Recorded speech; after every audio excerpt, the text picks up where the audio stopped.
तो आज बात करते हैं दुनिया की सबसे पुरानी पर्वत श्रृंखलाओं में से एक की। और ये सिर्फ पहाड़ों की कहानी नहीं है, बल्कि ये कहानी है एक ऐसी जीवन रेखा की जो आज राइट नाउ विकास और विनाश के एक बहुत ही अहम मोड़ पर खड़ी है। ये है अरावली रेंज। गुजरात से शुरू होकर दिल्ली तक फैली ये हमारे भारतीय उप महाद्वीप की, आप कह सकते हैं, एक भूवैज्ञानिक रीढ़ की हड्डी है। ये सिर्फ नक्शे पर बनी एक लाइन नहीं है, ये एक जीता जागता धड़कता हुआ इकोसिस्टम है जो लाखों करोड़ों लोगों की जिंदगी पर सीधा असर डालता है। तो चलिए थोड़ा और गहराई में चलते हैं। आखिर ऐसा क्या है जो इस प्राचीन दीवार को इतना इतना ज्यादा जरूरी बना देता है? ये जो बात कही गई है ना, ये अरावली के पूरे सार को, इसकी आत्मा को पकड़ लेती है।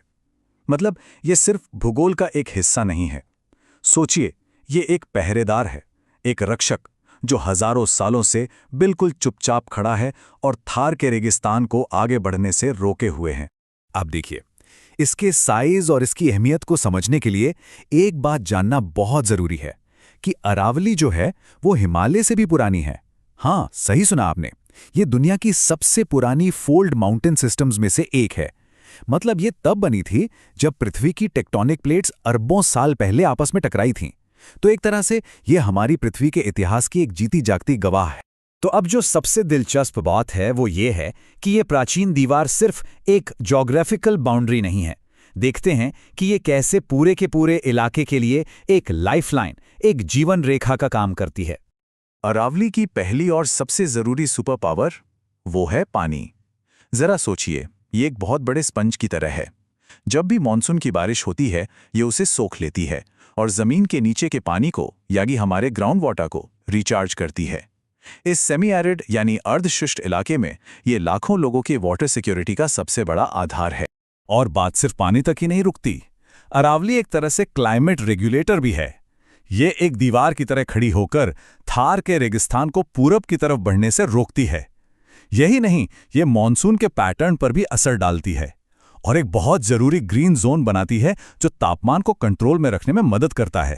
इसके अलावा एक और बहुत बड़ा काम है इसका। ये पूरे उत्तर भारत के लिए ग्रीन लंग्स यानी हरे फेफड़ों का काम करती है। दिल्ली जैसे बड़े बड़े शहरों से जो पॉल्यूशन निकलता है, इसके जंगल उसे सोख लेते हैं। और तो और जो धूल भरी आंधियां चलती हैं, उनकी तेजी को भी ये कम करती है। तो मतलब साफ है, अरावल की सेहत का सीधा सीधा कनेक्शन इस पूरे इलाके की हवा की क्वालिटी से है। तो चलिए अब कहानी के सबसे अहम और सबसे विवादित हिस्से की तरफ बढ़ते हैं। एक ऐसा संघर्ष जिसकी जड़ें एक बहुत छोटे से लेकिन बहुत बड़े बदलाव में हैं, और वो बदलाव है इसकी परिभाषा का। देखिए, पारंपरिक तौर पर अरावली का मतलब सिर्फ ऊंची ऊंची चोटियां नहीं था। नहीं, इसमें वो सब कुछ शामिल था। पहाड़, छोटी पहाड़ियां, जंगल, यहां तक कि झाड़ झंकाड़ भी। मतलब वो पूरा का पूरा इकोसिस्टम जो हमेशा से इसका हिस्सा रहा है। 100 मीटर, बस ये एक नंबर, ये पूरी कहानी का सेंटर पॉइंट है। सुनने में एक मामूली सा आंकड़ा लगता है ना, लेकिन इसके नतीजे बहुत बड़े हैं। और यहीं से सारा विवाद शुरू होता है। सवाल ये उठता है कि क्या होगा अगर कानूनी तौर पर सिर्फ उस जमीन को अरावली माना जाए जो 100 मीटर से ज्यादा ऊंची है। अब ये सवाल सुनने में तो बहुत सीधा लगता है, लेकिन असल में ये सब कुछ बदल कर रख देता है। तो इस 100 मीटर के नियम का असर क्या होगा? यहां साफ दिखता है कि दांव पर क्या लगा है। इस नए नियम के हिसाब से जो छोटी पहाड़ियां हैं, जंगल हैं, झाड़ियां हैं, यानी वही हिस्से जो असल में जमीन के पानी को रिचार्ज करते हैं और पोल्यूशन को सोखते हैं, वो सब अरावली की कानूनी सुरक्षा के दायरे से ही बाहर हो जाएं। और बस इसी नई परिभाषा ने एक बहुत बड़े संघर्ष का दरवाजा खोल दिया है।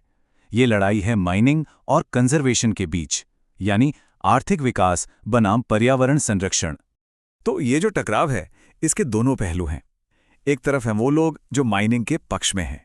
उनका तर्क है कि हमें आर्थिक विकास चाहिए, घर बनाने के लिए सामान चाहिए और स्थानीय लोगों को रोजगार भी तो देना है। वहीं दूसरी तरफ है वो लोग जो इसे बचाने की बात करते हैं।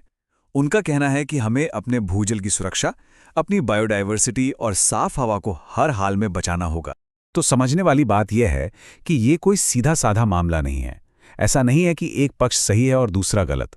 दोनों ही तरफ से जो तर्क दिए जा रहे हैं वो इस क्षेत्र के भविष्य के लिए बहुत मजबूत हैं, बहुत जायज़ हैं।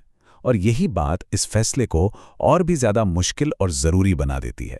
तो आखिर में सवाल ये ही आके रुकता है, क्या अरावली एक प्राचीन जीवन रेखा है जिसे हर कीमत पर बचाना जरूरी है, या फिर ये एक मॉडर्न रिसोर्स है जिसका इस्तेमाल विकास के लिए होना चाहिए?